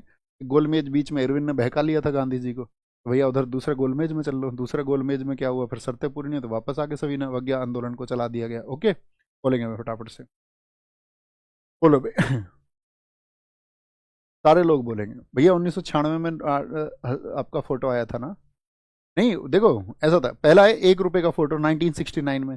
अगर पर्सन ये पूछ ले गांधी जी की श्रृंखला के नोट कब से शुरू हुए, गांधी जी की सीरीज के, तब 1990, तब 1990। ओके, बोलो भारत का पहला नाभिकीय ऊर्जा संयंत्र कहां पर स्थापित किया गया था? फर्स्ट, फर्स्ट किया गया था तारापुर में। तारापुर कहां पर पड़ता है बताओ? ये आपका महाराष्ट्र में। किसकी हेल्प से किया गया था भारत का पहला न्यूक्लियर पावर प्लांट? तो पहला किया गया था यूएसए की हेल्प से। किससे? यूएससी की हेल्प से। किस ईयर में? 1968-69 में, 1969 में। ठीक है, 1960। नरौरा कहाँ पर पड़ता है? नरौरा भैया उत्तर प्रदेश में है, जिला बुलंदशहर में, यूपी के। रावतबाड़ा ये अपने जिले में, अपना जिला है यूपी का, बुलंदशहर। बुलंदशहर, यूं तो पूरा भारत अपना है, याद रखना तुम इस बात को। ठीक है, बुलंदशहर में। रावतबाड़ा क्या बोलेंगे? राजस्थान में, राजस्थान, राजस्थान में, राजस्थान में। और आपका कलपक्कम कहाँ पर है? कलपक्का तुम मिलने आना, तमिलनाडु, तुम मिलना। तमिलनाडु में। कलपक्कम कहाँ पर है? तमिलनाडु में। तमिलनाडु का ही सबसे नया है, एक बताओ जो 2013 में बना, सबसे नया नवीनतम वही है कुडनकुलम। ठीक है, बाकी तो आपका निर्माणाधीन है अभी। कुडनकुलम भी कहाँ पर है आपका? तो वो भी तमिलनाडु में है। एक हम आपसे पूछेंगे कैगा, बताओ कहाँ पर है? कैगा, कैगा कहाँ पर स्थित है? तो कैगा कर्नाटका में स्थित है। कहाँ पर? ये सही मिलान को पूछे जाते हैं दोस्त। आपसे पूछेगा काकरापारा कहाँ पर है, बताओ काकरापारा कहाँ पर है? तो काकरापारा आपका गुजरात में है। कहाँ पर है काकरापारा? गुजरात में स्थित है, गुजरात में। ओके। भारत में प्रथम जल विद्युत संयंत्र की स्थापना की गई थी। पहला जो साथी हमारा हाइड्रो इलेक्ट्रिक पावर प्लांट था, पहला हाइड्रो इलेक्ट्रिक पावर प्लांट कहाँ पर स्थापित हुआ था? तो दार्जिलिंग में हुआ था। दार्जिलिंग में, क्या बोलोगे? दार्जिलिंग में हुआ था 1897 में। कब? 1897 में। लेकिन कभी भी पूछे पहली सफल जल विद्युत परियोजना, वो शिव समुद्रम में। पहली पहली जो साथी आपका सफल हाइड्रो इलेक्ट्रिक जो साथी, सॉरी पहली सफल, क्या बोलेंगे? पहली सफल जल विद्युत परियोजना, जल जल विद्युत जल विद्युत परियोजना, जल विद्युत परियोजना, पहली जो साथी हमारी successful successful hydro electric scheme हुई थी, तो वो आपका शिव समुद्रम है। कभी भी पूछा है किस वर्ष में सफल हुई थी? 1902 में हुई थी, 1902 में। शिव समुद्रम किस नदी पर है भैया? शिव समुद्रम कावेरी रिवर पर है, हमेशा याद रख लेना, कावेरी नदी पर है। कहाँ पर? कावेरी नदी पर है। कहाँ पर है आपका? किस जिले, आपके राज्य में? कर्नाटका में है। कहाँ पर है? कर्नाटका में स्थित है। जैसे हम आपसे कुछ जल विद्युत परियोजनाएं पूछेंगे, कौन सी कहाँ पर है? कोयना बताओ कहाँ पर है? कोयना, कोयना जल विद्युत परियोजना कहाँ पर है? कोयना। तो ये आपका, आप कहेंगे भैया आपने भी बताया था हमको 2 दिन पहले ही, महाराष्ट्र में। खोपोली कहाँ पर है? खोपोली जो साथी आपका हाइड्रो इलेक्ट्रिक स्कीम है, ये भी आपका कहाँ पर है? महाराष्ट्र में। नाथपा झाकरी बताओ आप हमें कहाँ पर है? किस रिवर पर है ये भी बताना नाथपा झाकरी को। तो नाथपा झाकरी है आपका सतलुज रिवर पर। किस पर है? सतलज रिवर पर है दोस्त। और कहाँ पर है आपका? हिमाचल प्रदेश में, हिमाचल प्रदेश में। और तवा कहाँ पर बताई थी हमने? तवा नदी पर ही आपका एमपी में। पांचेत बताओ, पांचेत जो साथी जल विद्युत परियोजना वो कहाँ पर है? क्या बोलेंगे? पांचेत है आपका, पांचेत हिल भी बोलते हैं इसको, तो ये झारखंड में है। कहाँ पर है? झारखंड में। ये सभी क्या है हमारे? हाइड्रो हाइड्रो इलेक्ट्रिक स्कीम्स बोलते हैं इनको, यानी कि जल विद्युत परियोजनाएं हैं। बोकारो इस्पात संयंत्र का निर्माण किसके सहयोग से किया गया था? आप सबको पता होना चाहिए। हमारे यहाँ पर भारी उद्योग को साथी किस पंचवर्षीय योजना में प्रायोरिटी दी गई थी? पहले तो ये बताओ कौन से 5 ईयर प्लान में इनको जोड़ दिया गया था? तो आप कहेंगे भैया बोकारो को किसकी हेल्प से? रूस की हेल्प से, रूस की हेल्प से। ठीक है, और रूस की हेल्प से इसको किस ईयर में बताएं फटाफट से? तो आप कहेंगे बोकारो को भैया 1964 में। ठीक है, कहाँ पर? झारखंड में। कहाँ पर? झारखंड में, झारखंड में स्थापित किया गया था। और 1964 में कौन सी पंचवर्षीय योजना चल रही थी? तो ये थर्ड 5 ईयर प्लान था, थर्ड 5 ईयर प्लान था, थर्ड 5 ईयर प्लान। मुझे बताओ तीसरा जो पंचवर्षीय योजना, जानते हो ना, 1951, 56, 56 से 61, 61 से 66, ये तीसरा था 1961 से 66। मुझे बताओ तीसरी जो पंचवर्षीय योजना है वो किस मॉडल पर थी, किस मॉडल पर आधारित थी? जैसे आप पहला पढ़ते होगे हेराल्ड डोमर मॉडल है, दूसरा आप पढ़ते होगे पीसी माहलोविस मॉडल है, तो ऐसी तीसरा बताओ मुझे, तीसरी पंचवर्षीय योजना का मॉडल क्या था? और देखो जितने 4 स्थापित किए गए थे, जैसे 4 और 3 कौन कौन से थे? 3 इसमें साथी जो आपका प्लांट स्थापित किए गए थे, एक था इसमें राउरकेला। राउरकेला ये किस पंचवर्षीय योजना में किया गया था? राउरकेला था उड़ीसा में। किसकी हेल्प से किया गया था? किसकी हेल्प से? ये आपका जर्मनी की हेल्प से स्थापित हुआ था। जर्मनी की हेल्प से इसको स्थापित किया गया था। कब? 1959 में।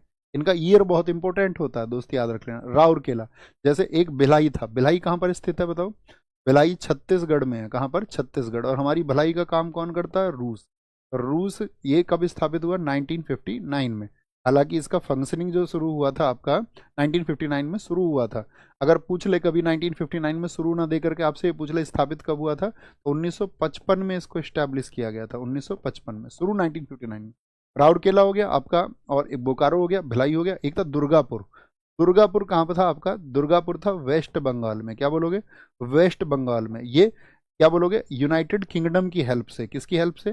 यूनाइटेड किंगडम की हेल्प से, उत्तराखंड की हेल्प से मत सोच लेना। ठीक है, और ये भी कब शुरू हुआ? 1959 में ये शुरू हुआ, 1950। ओके, तो ये सब के सब किस ईयर में है? तो आप कहोगे भैया ये 1956 से 61 के दौरान। 1956 से 61 क्या था? Second 5 year plan, second 5 year plan. तीसरा मॉडल नहीं बताया इन्होंने, सबसे पहले किसने आंसर किया था बताओ? तीसरा, तीसरा नहीं बताया। जिसने सबसे पहले आंसर ढूंढा था उसको ढूंढो। सबसे पहले तुम ध्यान नहीं दे रहे, हमने कहा नहीं 5 बच्चों को घोषित करेंगे, ठीक है।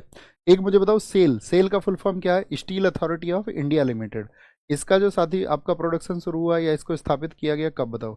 Steel authority, steel authority of, steel authority of India limited, India limited, ये क्या है? 1973 का है। इसका ईयर बहुत पूछा जाने लगा, 1973 का है। ओके, आगे बताओ। नेक्स्ट भैया, चक्रवर्ती मॉडल था, चक्रवर्ती मॉडल, मिस्टर अक्की ठाकुर, बहुत कमाल, नंबर 2 टॉपर। निम्नलिखित घटनाओं पर विचार करें और उन्हें काल क्रमानुसार व्यवस्थित कीजिए। विचार करना, भारत में भारतीयों द्वारा चीनी उद्योग का विकास कब हुआ? 1930 में आपका क्या बोलोगे? 1903 में आपका ये हुआ था, 30 नहीं 1903 में, 1903 में कहाँ पर? प्रतापपुर में हुआ था, प्रतापपुर, जो देवरिया वाला प्रतापपुर है, ठीक है, प्रतापपुर में। ओके, 1903। रिसड़ा में जो पहली जूट मिल खुली थी 1855 में। अब मुझे बताओ रिसड़ा कहाँ पर पड़ता है? ये रिसड़ा जो पड़ता है, यानी प्रथम जो जूट मिल का उत्पादन हुआ, तो आप कहोगे ये वेस्ट बंगाल में, बंगाल में हुआ था। भारत में स्टील का पहली बार जो उत्पादन हुआ वो हुआ 1874 में, ये भी बंगाल में हुआ। क्या बोलोगे? स्टील का उत्पादन भी कहाँ पर हुआ? ये भी बंगाल में हुआ आपका। बम्बई में प्रथम कपड़ा मिल का जो आरंभ हुआ वो 1854 में हुआ। कौन सी कंपनी थी? बम्बई में प्रथम कपड़ा मिल जिस कंपनी ने बनाई उसको बोलते थे Bombay spinner, the Bombay, Bombay spinner. अच्छा मुझे कागज का और बता दो आप, द बॉम्बे स्पिनर। तो क्या कम हो जाएगा क्रम, बताओ जरा, क्रम क्या हो जाएगा? क्रम तो आसान है इसमें, 54 55, यानी कि 4 2, 4 2 और 3 1 बन जाएगा, 4 2 3 1 बन जाएगा, 4 2 3 1 भैया बन जाएगा, ठीक है। कागज का बताओ मुझे, पहली बार कागज का प्रथम उत्पादन, कागज का उत्पादन हुआ था 1832 में, कहाँ से? श्रीरामपुर से। कहाँ से? श्रीरामपुर से हुआ था, और ये भी कहाँ पर? वेस्ट बंगाल में, क्योंकि उद्योग यहीं फूले फूले। लेकिन क्या ये सफल रहा था? आप कहेंगे नहीं। अगर आपसे पूछे कागज का सफल पहली बार कब हुआ था, तो वो हुआ था 1867 में, ठीक है, बालीगंज से हुआ, वेस्ट बंगाल से ही था, बालीगंज से। ये एक सफल उत्पादन रहा था। तो पहले वाला उत्पादन क्या रहा था? वो असफल रहा था, असफल रहा था। नेक्स्ट आगे आएंगे। वह दर जिस पर भारतीय रिजर्व बैंक अन्य बैंकों से ऋण लेती है, क्या रिजर्व बैंक भी अन्य बैंकों से ऋण लेता है? आप कहेंगे हाँ जी भैया। तो रिजर्व बैंक जब अन्य बैंकों से लेते, इसको तो उल्टी बात होगी, तो उल्टी बात होगी तो रिवर्स रेपो रेट हो गया, रिवर्स रेपो रेट। और रेपो रेट पर क्या होता है? जितने भी कॉमर्शियल बैंक है उन सबको ऋण देता है, वाणिज्यिक को क्या बोलेंगे इसमें? हम कहेंगे कि भैया इसमें क्या होता है, ये आपका वाणिज्यिक बैंकों को, वाणिज्यिक बैंकों को क्या करते हैं, को ऋण देता है रेपो रेट पर। अभी वर्तमान में बताओ कितनी है रेपो रेट, वर्तमान में बताओ, ठीक है। और बैंक रेट क्या होती है? बैंक रेट, तो बैंक रेट भी आप कहेंगे, बैंक रेट होती है आरबीआई वाणिज्यिक संस्थानों को जिस पर ऋण देता है। अगर हम बात करें वर्तमान में, यानी पिछले महीने की बात करें, तो रेपो रेट कितनी चल रही है हमारे देश में, बताओ? रेपो रेट होती है आपका हमारे देश में अभी 6%। आपसे पूछे बैंक रेट हमारे देश में कितना है, तो 6.5%। कितना? 6.5%। अगर आप पूछे रिवर्स रेपो रेट कितनी है, ट्रिपल आर कितनी चल रही है, तो 3.35%। रेपो रेट ये चेंज होती रहती हैं, ठीक है, तो परीक्षा से पहले इसको देखना है इसके आसपास में। निम्न में से किस समिति का गठन बैंकिंग क्षेत्र में सुधार हेतु किया गया था, ताकि बैंकों में सुधार हो पाए? तो वो कौन सी थी? मल्होत्रा समिति थी, तलैया समिति थी, नरसिम्हन समिति थी, या फिर आपका केलकर समिति थी? केलकर समिति का नाम आप सबने सुना होगा, बताओ जरा भैया, इसको कौन बता सकता है? केलकर समिति का संबंध किससे है? तो केलकर समिति का संबंध है जीएसटी से। किससे? गुड्स एंड सर्विस टैक्स से। चलैया समिति का संबंध किससे था? आपका ये कर सुधारों के लिए थी। किसके लिए? टैक्स रिफॉर्म्स के लिए। किसके लिए? कर सुधार के लिए थी। मल्होत्रा समिति की हम बात करें, ये बीमा क्षेत्र में सुधार के लिए। किसके लिए? बीमा क्षेत्र में सुधार। तो कौन सी बची? बीमा क्षेत्र में सुधार के लिए थी। तो आप कहेंगे भैया ये थी नरसिम्हन समिति। देखो कुछ कमेटीज बहुत पूछी जाती हैं, जैसे तेंदुलकर समिति, बहुत क्वेश्चन पूछा जाता है। तेंदुलकर समिति का संबंध किससे है? तो तेंदुलकर जो कमेटी थी, कमेटी आप लिख लेना है ना, ये गरीबी रेखा को देखती थी, ठीक है, गरीबी रेखा को, यानी कि पॉवर्टी, पॉवर्टी को देखने के लिए। एक रंगराजन समिति थी, ये पेमेंट बैलेंस के लिए थी। रंगराजन समिति किसके लिए थी? भुगतान संतुलन, पेमेंट बैलेंस, भुगतान संतुलन अर्थात पेमेंट बैलेंस की बात करती थी। आबिद हुसैन समिति बताओ, आबिद हुसैन समिति, आबिद हुसैन समिति किसके लिए थी? तो आबिद हुसैन समिति आपका स्मॉल इंडस्ट्रीज के लिए, लघु उद्योगों के लिए। किसके लिए? लघु उद्योगों के लिए। वांचू समिति बताओ किस लिए थी? वांचू, वांचू कमेटी थी डायरेक्ट टैक्सेस के लिए, प्रत्यक्ष करों के लिए, प्रत्यक्ष करों के लिए, ठीक है। एक बहुत पूछी जाती है सरकारिया, सरकारिया आयोग पूछा जाए या सरकारिया समिति, सरकारिया क्या बोलेंगे, सरकारिया किस लिए थी, तो वो था सेंटर स्टेट रिलेशन के लिए, केंद्र राज्य संबंध, क्या बोलोगे, केंद्र राज्य संबंधों के लिए थी आपका सरकारिया समिति, सरकारिया समिति। एक वर्थ कमेटी थी। एक वर्थ कमेटी क्यों जानी जाती है बताओ देश में, एक वर्थ कमेटी जानी जाती है, रेलवे बजट और आम बजट इसने अलग अलग कर दिए थे, रेलवे बजट और आम बजट, और आम बजट को क्या कर दिया था, आम बजट को सेपरेट कर दिया था, आम बजट को अलग करने के लिए, ठीक है, बजट एंड रेलवे बजट को अलग कर दिया गया। अच्छा, अगर हम पूछे ये दोनों आपका रेलवे बजट और आम बजट एक किससे हुए थे, तो वो है फिर आपका विवेक समिति, जिसको हम बोलते हैं विवेक देवराय समिति, विवेक देवराय। इसने क्या कर दिया था, रेलवे बजट और आम बजट को ऐसे लिख लेना, रेलवे प्लस प्लस जो आपका बजट आता है उसको एक कर दिया था कि भाई एक साथ आएंगे, रेलवे और बजट को एक कर दिया था। ओके, रेखी समिति किस लिए थी, रेखी कमेटी, रेखी समिति थी आपका इनडायरेक्ट टैक्सेस के लिए, इनडायरेक्ट टैक्सेस। अच्छा, जीएसटी कैसा टैक्स है, डायरेक्ट है कि इनडायरेक्ट है, तो आप कहोगे भैया वो भी एक इनडायरेक्ट टैक्स है। कैसा है, जीएसटी कैसा टैक्स है, तो वो इनडायरेक्ट टैक्स है, कैसा, इनडायरेक्ट टैक्स है। ओके, रेखी समिति बहुत इंपॉर्टेंट है। अमृत का पूर्ण रूप क्या है, अमृत किसको बोलते हैं, अमृत योजना शुरू हुई थी हमारे देश में 2015 में, क्या बोलोगे, आपका जून 2015 की योजना है, और इसमें लक्ष्य रखा गया था शहरों में जो सीवेज जल होता है या शहरों में जो वाटर सप्लाई होती है, वाटर सप्लाई को अच्छा रखने के लिए, तो क्या बोलेंगे, Atal mission for rejuvenation and urban transformation, एकदम से ठीक है, अटल मोड नहीं होगा, अटल मिशन होगा, अटल मिशन होगा। एक हृदय योजना चलाई गई थी, हृदय, हृदय का पूरा नाम लिखो भैया एक बार, या कुछ लिखो, एच किस लिए स्टैंड करता है, आर क्या होता है, आई क्या है इसमें, डी क्या है, ए क्या, एक अक्षर लिखना आपको इसमें से। एच फोर है हेरिटेज, एच फोर है हेरिटेज, हेरिटेज यानी कि हेरिटेज सिटी डेवलपमेंट, क्या बोलोगे, एच आर आई मतलब हेरिटेज हो गया, फिर सिटी डेवलपमेंट हो गया, डेवलपमेंट हो गया, डेवलपमेंट एंड ए फोर होता है इसमें ऑगमेंटेशन, क्या बोलोगे, एंड ऑगमेंटेशन, ऑगमेंटेशन, ऑगमेंटेशन योजना, ये थी आपकी योजना। ये कब शुरू हुई थी, हृदय भी 2015 में, ठीक है, ताकि देश में जितनी भी आपका जो समृद्ध और सांस्कृतिक विरासत है, सांस्कृतिक विरासत का मतलब क्या है, आपका जितना भी कल्चरल हेरिटेज है, तो उस कल्चरल हेरिटेज को सिक्योर रखने के लिए, तो पूछे हृदय योजना क्यों चली, तो समृद्ध जितने भी सांस्कृतिक विरासत थी, समृद्ध, सॉरी ये ऐसे लिख लो ना आप आसान से शब्दों में, सांस्कृतिक विरासत को संरक्षण देना था, सांस्कृतिक विरासत को संरक्षण देने के लिए, संरक्षण देने के लिए देश में एक चली थी प्रसाद योजना, उसका पूरा नाम लिखो, PRASAD, प्रसाद योजना, बताओ जी, प्रसाद योजना से क्या मतलब है, प्रसाद, फ्लैगशिप कार्यक्रम में बहुत पूछा जाएगा ये, ठीक है, प्रसाद, ये चली थी 2017 में, ठीक है, ये पर्यटन को विकसित करने के लिए, जो पर्यटन हमारा यानी कि जो टूरिज्म इंफ्रास्ट्रक्चर है, तो P4 क्या थी, पिलग्रिमेज, क्या बोलोगे, पिलग्रिमेज, पिलग्रिमेज रिजुविनेशन, क्या बोलोगे, rejuvenation, rejuvenation and spiritual, and S for spiritual यानी कि जो हमारे आध्यात्मिक चीजें हैं, spiritual, augmentation, augmentation drive, augmentation, augmentation drive इसको कहा गया, क्या बोलेंगे, पिलग्रिमेज, पिलग्रिमेज, पी से पिलग्रिमेज, आर से रिजुविनेशन, रिजुविनेशन आपका रिजुविनेशन, और ए से एंड, एस से स्पिरिचुअल, स्पिरिचुअल, ए से ऑगमेंटेशन और डी से ड्राइव हो जाएगा, प्रसाद योजना। तो किस लिए चलिए लिख लेना, पर्यटन, पर्यटन के इंफ्रास्ट्रक्चर को मजबूत करने के लिए चली है, ठीक है, बोलेंगे भी फटाफट से, बोलो भी फटाफट से, बहुत बढ़िया,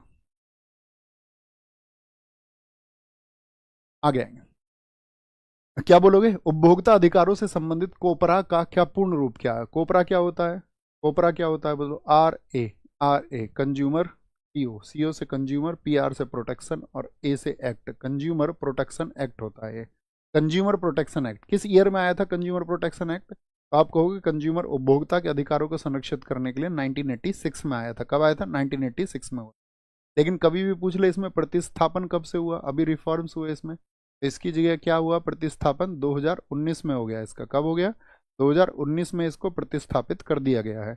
इसी का स्लोगन है, साथ ही आपका पूछा जाता है किस एक्ट का स्लोगन है, जागो ग्राहक जागो, क्या स्लोगन है इसका, जागो, जागो ग्राहक जागो, सुना है तुमने ये, यस और नो, जागो ग्राहक जागो, ठीक है, अक्सर रेडियो वगैरह पे सुना होगा।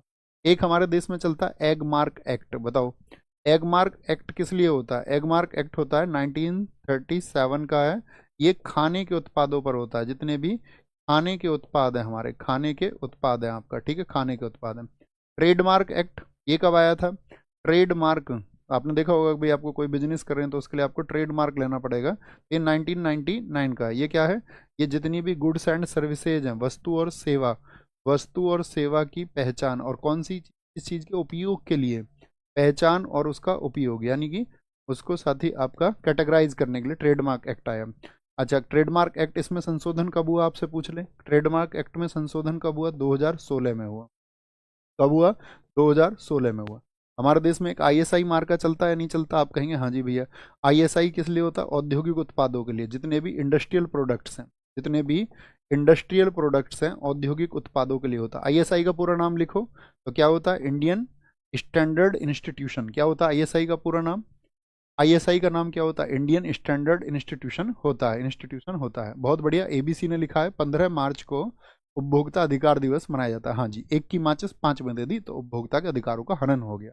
बहुत बढ़िया। तो नायक बैच पॉलिटी यूपीएसआई के लिए पर्याप्त है? हाँ जी पर्याप्त है साथ ही, लेकिन आप उसमें क्या करना, आपका पीवाई क्यू जरूर लगा लेना, पिछले जो भी बाकी एग्जाम्स के भी है ना, पीवाई क्यू जरूर लगाना यूपीएसआई वाले। ओके, कोपरा। नेक्स्ट है, घर्षण बल द्वारा किया गया कार्य होता है। घर्षण बल, जैसे आप चल रहे हो, आप क्यों चल पा रहे हैं, या मैं इस पेन से क्यों लिख पा रहा हूँ, तो फ्रैक्शन की वजह से लिख पा रहा हूँ, ठीक है। तो फ्रैक्शन की वजह, फ्रैक्शन नहीं होता तो लिख नहीं पाते, तो क्योंकि वो विपरीत काम करता है इसके, क्या करता है? हमेशा ऋणात्मक काम करता है, हमेशा ऋणात्मक, ठीक है। क्या बोलेंगे? हमेशा ऋणात्मक काम करता है। अच्छा मुझे बताओ, जितना जो घर्षण बल होता है, फ्रिक्शन फोर्स होता है, घर्षण बल, वो कितनी प्रकार का होता है? प्राइमरी तो वो 2 प्रकार का होता है। एक तो उसमें होता है स्थैतिक, अर्थात आपका स्थैतिक को क्या बोलते हैं? स्टैटिक हो गया आपका, स्टैटिक हो गया, स्थितिक बोल दो इसको, ठीक है। और एक होता है आपका गतिज अर्थात डायनेमिक होता है। क्या होता है? गतिज अर्थात डायनेमिक। स्थापित का क्या मतलब है? जो रखी चीज पर हो आपका, जैसे कि आप किसी संदूक को खिसका के ले जा रहे हैं, चौकोर चीज। इसी में दोस्त आपका, आप सरपी भी जानते होगे, सरपी, सरपी बोलते हैं ना, स्लाइडिंग, स्लाइडिंग, ठीक है, सरपी होता है। और फिर इसी में क्या होता है आपका? वो लोटनिक होता है, लोटनिक, लोटनिक बोले तो रोलिंग फ्रिक्शन। ये स्लाइडिंग फ्रिक्शन, ये रोलिंग फ्रिक्शन, और ये आपका स्टैटिक फ्रिक्शन। सबसे ज़्यादा वैल्यू किसकी होती है बताओ? नंबर दे देते हैं, 1 2 3। वैल्यू सबसे ज़्यादा किसकी होती है? पावरफुल कौन सा होता है? स्टैटिक होगा आपका, स्लाइडिंग होगा, या फिर आपका रोलिंग होगा, या फिर रोलिंग होता है? बताओ सबसे ज़्यादा। भाई चीज़ जिस पे घर्षण ज़्यादा लगेगा तो उस चीज़ को उतना विरोध करना पड़ेगा। आप भरी संदूक खींचने लग जाओ तो ज़्यादा लगेगा, लेकिन कोई गोल चीज़ है तो बॉल पे आपको कम जोर लगाना पड़ेगा। तो सबसे ज़्यादा किस में पावर होती है? वो आपका स्टैटिक फ्रिक्शन में होती है। किसमें? स्टैटिक फ्रिक्शन में होती है। निम्न में से कौन सा नियम यह बताता है कि गैस का आयतन गैस के दाब के व्युत्क्रमानुपाती होता है? गैस का जो आयतन है, यानी कि वॉल्यूम ऑफ गैस है, वो आपका क्या बोलेंगे? प्रेशर ऑफ गैस के क्या होगा? इन्वर्सली प्रोपोर्शनल होगा। तो ये बॉयल का नियम बताता है, ये लुसाक का नियम बताता है, या फिर चार्ल्स लॉ बताता है, या आवोगाड्रो? आवोगाड्रो तो हम आपको बता चुके हैं। आप कहोगे ये बताता है भैया आपको बॉयल का नियम। चार्ल्स का नियम क्या बताता है? स्थिर दाब पर गैस का जो आयतन होता है, स्थिर दाब पर गैस का आयतन यानी कि volume of gas on a constant pressure is proportional to the absolute temperature. अर्थात स्थिर दाब पर गैस का जो आयतन होता है वो परम ताप के अनुक्रमानुपाती होता है। स्थिर दाब पर बोलेंगे, स्थिर दाब पर गैस का जो आयतन होगा वो आपका दोस्त परम ताप के अनुक्रमानुपाती होगा। ये चार्ल्स का नियम कहता है। अगर बॉयल के नियम की बात करें हम, तो बॉयल का नियम क्या बताता है आपको? या एक चीज और, बॉयल का नियम तो हमने आपको बताई दिया, गैस का आयतन गैस के दबाव के व्युत्क्रमानुपाती होगा। यहाँ पर क्या होगा? स्थिर दाब पर आयतन ताप के अनुक्रमानुपाती। तो वहां पर प्रेशर की बात और यहाँ पर टेम्परेचर की बात है, ठीक है। तो टेम्परेचर की बात जिसमें आ रही है वो कौन है? टेम्परेचर। तो टेम्परेचर पे आदमी की चाल बढ़ जाती है, ऐसे याद रखना। ताप के अनुक्रमानुपाती बताया गया, चाल बढ़ जाती है, चाल, ठीक है। चाल बढ़े, वहां पे क्या बताया गया? दौल। क्या बताओगे? दाब। दाब से क्या बोलेंगे? दाब में आदमी बाय करके चला जाता है। आप किसी के ऊपर प्रेशर मत बनाना। दाब में व्यक्ति क्या करके चला जाएगा? आपको बाय बाय कर जाएगा। आप किसी की जिंदगी में ज्यादा प्रेशराइज करोगे उसको। बोलो जी। जिस तापमान पर जिस जिस तापमान पर जिस तापमान पर किसी गैस का आयतन शून्य हो जाए, किसी किसी गैस का आयतन आयतन क्या हो जाए? शून्य हो जाए, ठीक है। Eight which temperature the volume of gas will be zero. किसी गैस का आयतन शून्य हो जाए, शून्य हो जाए, उसी को क्या बोलते हैं? उसी को बोलते हैं जीरो एब्सोल्यूट टेम्परेचर, परम शून्य ताप, परम शून्य ताप। इसी के लिए इक्वेशन है आदर्श गैस की समीकरण का इक्वेशन क्या होता है? जो भी हमारी आदर्श गैस होती है उसका साथ ही आदर्श गैस का जो समीकरण होता है वो क्या होता है बताओ? आदर्श गैस का समीकरण निकल के आता है, यहाँ से आप सब पढ़ते होंगे, पीवी बराबर एनआरटी होता है। क्या होता है? पीवी बराबर एनआरटी होता है। या पीवी, पीवी जो साथी बॉयल के नियम में क्या होता है? पीवी इक्वल्स टू कांस्टेंट होता है, यानी कि पीवी बराबर स्थिरांक होता है। क्या होता है? स्थिरांक होता है, स्थिरांक होता है। स्तनधारियों से संबंधित इनमें से कौन सा कथन है जो गलत है? सामान्यतः स्तनधारियों के बाल होते हैं। हाँ जी, स्तनधारियों के बाल होते हैं, बिल्कुल होते हैं। क्योंकि आपका बच्चों को दूध पिलाने के लिए इनमें स्तन ग्रंथियां होती हैं। हाँ जी, स्तनधारी हैं तो स्तन ग्रंथियां होंगी। इनके हृदय में 3 प्रकोष्ठ होते हैं, ये पूछा गया नहीं भैया। इनके हृदय में स्तनधारियों के होते हैं 4 प्रकोष्ठ। कितने होते हैं? 4 चैम्बर होते हैं। मनुष्य यार स्तनधारी है, याद रख लो उसे। कुछ स्तनधारी अंडे देते हैं, हाँ अंडे देते हैं। कौन कौन है? जैसे प्लेटिपस है, एकिडना है। प्लेटिपस स्तनधारी क्या बोलेगा?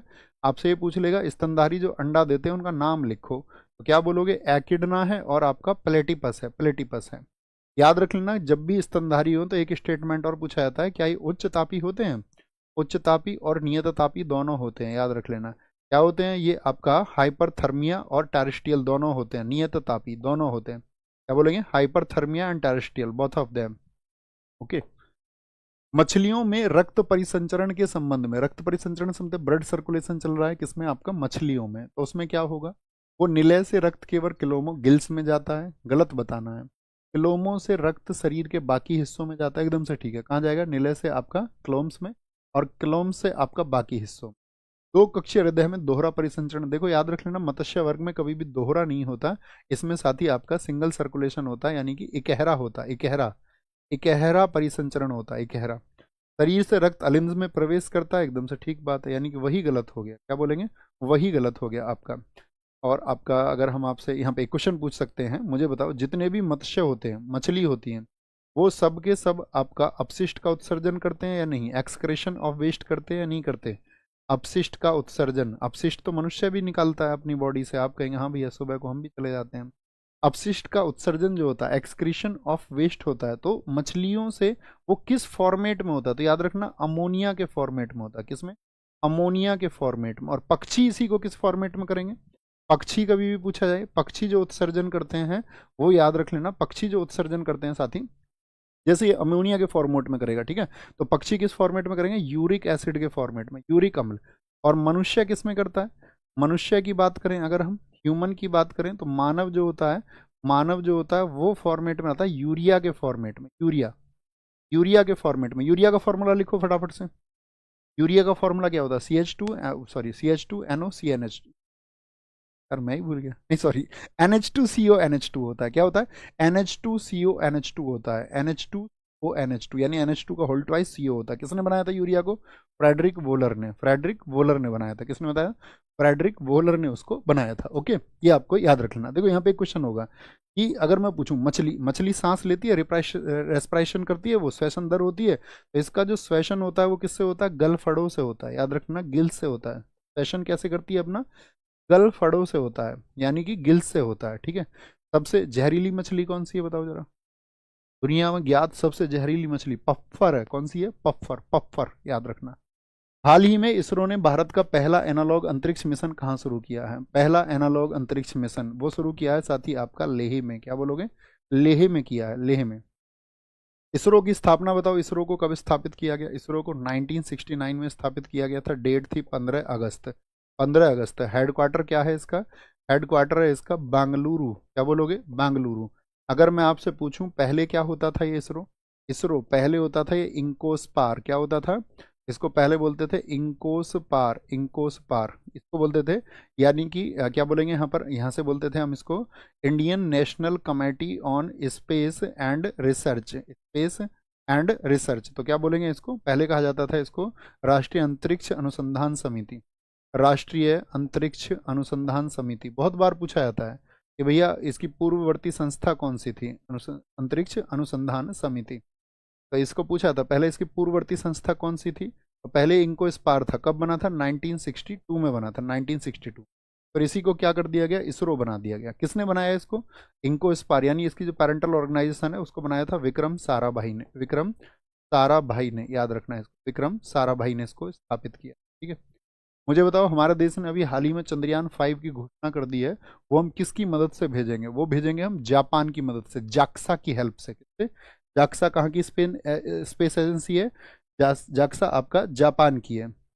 अभी याद रख लेना दोस्त, एक तो इसरो ने अभी हाल ही में क्या किया है, प्रोबा 3 मिशन को भेजा है। किसको, प्रोबा 3 मिशन किसने भेजा है, ये आपका इसरो ने भेजा है आपसे। जैसे आपसे पूछ ले, हमारा एक आदित्य L मिशन था, आदित्य L मिशन किसके लिए बनाया गया था अध्ययन के लिए, बताओ। आदित्य L मिशन किसके लिए था, ये सूर्य के लिए बनाया गया था हमारे देश में। किसके लिए, सूर्य के अध्ययन के लिए बनाया गया था, और इसको लेके गया था PSLV XLC57, इसको लेके गया था PSLV XL67। ये रॉकेट का नाम है, रॉकेट का, यानी किससे उसको लॉन्च किया गया। PSLV का फुल फॉर्म जानते हो, PSLV का फुल फॉर्म लिखो जो नहीं जानता, पोलर सैटेलाइट लॉन्च व्हीकल। ऐसे इसमें GSLV पूछा जाता है। GSLV क्या होता है, जियो स्टेशनरी सैटेलाइट लॉन्च व्हीकल। इसमें SLV भी पूछा है, ASLV भी पूछा था, ऑगमेंटेड सैटेलाइट लॉन्च व्हीकल होता है, ऑगमेंटेड।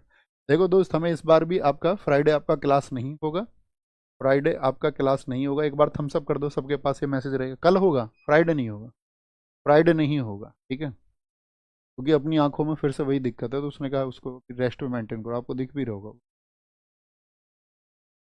है ना। वो स्क्रीन की वजह से बहुत इफेक्ट पड़ता है, उसमें बहुत दर्द होता है, तो अभी भयंकर दर्द है, चश्मा उसका इलाज है नहीं। इसरो ने भारत का पहला एनालॉग, कुछ ढूंढेंगे इसके लिए, इस कलर को किया था, इसीलिए मैंने कहा था कि ये कलर है ना, ये दिक्कत नहीं करेगा, लेकिन ये करता है। हाल ही में किस भारतीय खिलाड़ी ने विश्व एथलेटिक कॉन्टिनेंटल टूर में पुरुषों की 5000 मीटर दौड़ में स्वर्ण पदक जीता। 5000 मीटर दौड़ में आपका ये जीता आपका गुलवीर सिंह ने। किसने, गुलवीर सिंह ने जीता है। अब मुझे बताओ, विश्व एथलेटिक्स कॉन्टिनेंटल टूर जो ये दौड़ हुई है, तो ये किस देश में हुई है, आपसे ये पूछ लेगा, तो आप बोलेंगे भैया ये जापान में हुई है। कहाँ पर हुई है, ये आपका जापान में हुई है, जापान में, ठीक है, जापान में आयोजित हुई है। और यहाँ पर इन्होंने अपना रिकॉर्ड बनाया है, 13 मिनट 11 कुछ सेकंड में दौड़ गए। और अविनाश सांबले, इनको याद रख लेना, इन्होंने एशियन गोल्ड, जो एशियन गेम्स थे 2023 वाले, उसमें क्या कौन सा मेडल जीता था, एशियन गेम्स 2023 में इन्होंने जीता था गोल्ड। ओलंपिक में थोड़ा चूक गए थे ये, ठीक है। एशियन गेम्स 2023 किस देश में हुए थे, चीन में हुए थे, चीन में। और कौन से पार्ट में खेलते हैं आपका अविनाश सांबले, तो 3000 मीटर स्टीपल चेज में, क्या बोलोगे, 3000 मीटर स्टीपल चेज में ये खेलते हैं आपका, ठीक है। नेक्स्ट है, 25वें हॉर्नबिल महोत्सव के लिए किस देश को सहयोगी देशों के रूप में चुना गया है, किस देश को, बताओ जी।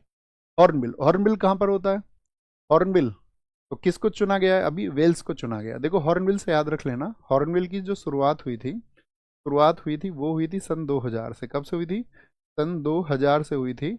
और प्रत्येक वर्ष ये कब से कब तक मनाया जाता है, 1 से लेकर के 10 दिसंबर तक, 1 से 10 दिसंबर, यानी कितने दिन हो गए टोटल, 1 से 10 दिसंबर तक मनाया जाता है। क्यों जी 1 दिसंबर ही क्यों, क्योंकि 1 दिसंबर जो है ना, ये नागालैंड का स्थापना दिवस है। हॉर्नबिल कहाँ पर मनता है, ये नागालैंड में मनता है, तो ये नागालैंड का स्थापना दिवस है। तो क्या नागालैंड की स्थापना सन 2000 में हुई थी, नहीं, नागालैंड तो स्थापित हो गया था 1963 में, लेकिन 2000 से इसको मनाया जाना शुरू, ठीक है। और हॉर्नबिल को हम बोलते हैं दक्षेस पक्षी, किस पक्षी की याद में, दक्षेस पक्षी की याद में। अब बच्चों मैं आपसे एक क्वेश्चन और पूछूं, मुझे बताओ नागालैंड के अलावा और कौन सा राज्य है जो हॉर्नबिल को मनाता है, नागालैंड के अलावा है, ठीक है, नागालैंड के अलावा और कौन सा राज्य है जो उसको मनाता है। देखो नागालैंड को हम हमेशा बताते थे आपको, नाग, नाग के लिए भाई आप नाग, आप जा रहे थे किसी बाइक वगैरह पर, आपने हॉर्न बजा दिया, एकदम बिल से आ गया नाग, हॉर्न, हॉर्न बिल, बिल से बजा दिया आपने, क्या आ गया, नाग आ गया। त्रिपुरा भैया, त्रिपुरा, त्रिपुरा वाले सारे ठीक है, त्रिपुरा वाले सारे ठीक है, अरुणाचल वाले अपने पास से ऐसे ही लिख दे रहे हैं, ऐसे ही लिख दे रहे हैं, ठीक है। त्रिपुरा मनाता है इसके अलावा। नागालैंड, तो नागालैंड के अन्य त्योहार बताओ हमको क्या है, तो नागालैंड, नाग, नाग हॉर्न बजते ही बिल से बाहर आ गया, बाहर आ गया। यहाँ पे एक फेस्टिवल होता है मो आंसू, मो तो भाई आंसू आ गए एकदम से, आंसू आ गए, ठीक है, लड़की बोली मो तो आंसू आ गए एकदम से। 3 दिन के लिए मनाया जाता है, क्योंकि भाई सामने लड़की तो रोने लग जाएगी ना, एकदम से सामने आ जाए तो सी क्राई, उसकी स्कूटी थी, हॉर्न बज गया उसको, एक तो स्कूटी उल्टी सीधी चलाती है। सैक्रे नहीं, सी क्राई, सी क्राई करने लग गई, सी क्राई। तो सैक्रे नहीं भी कहाँ का है, वो भी आपका 10 डेज का ही एक फेस्टिवल है। सी क्राई करने लगी, अरे कोई नाग से मुझको बचाओ, एकदम एक लड़का आता हीरो बन के बोलता मैंने तुमको यम से बचा लिया, यम से, ठीक है।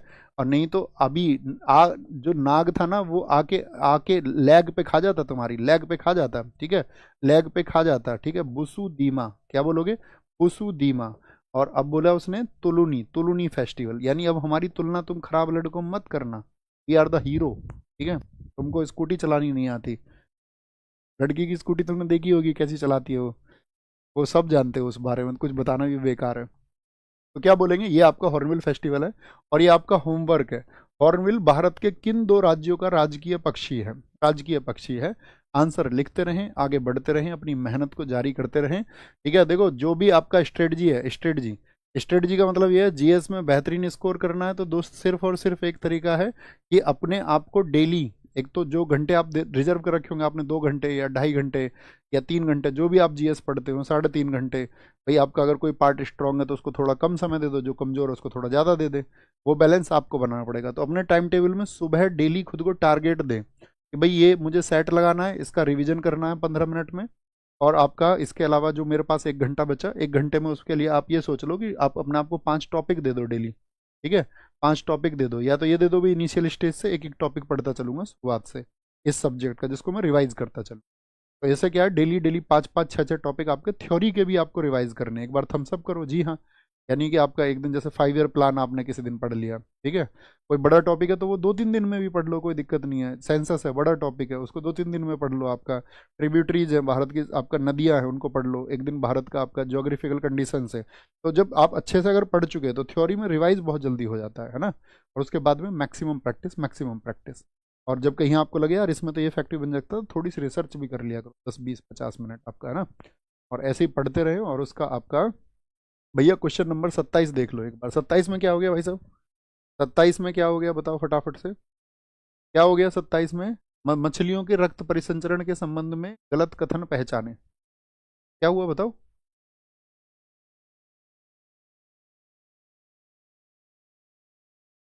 कोई दिक्कत नहीं है, ठीक है, देख लेना तुम, इसमें बता देना मुझे लिख के, कोई बात हो, है ना।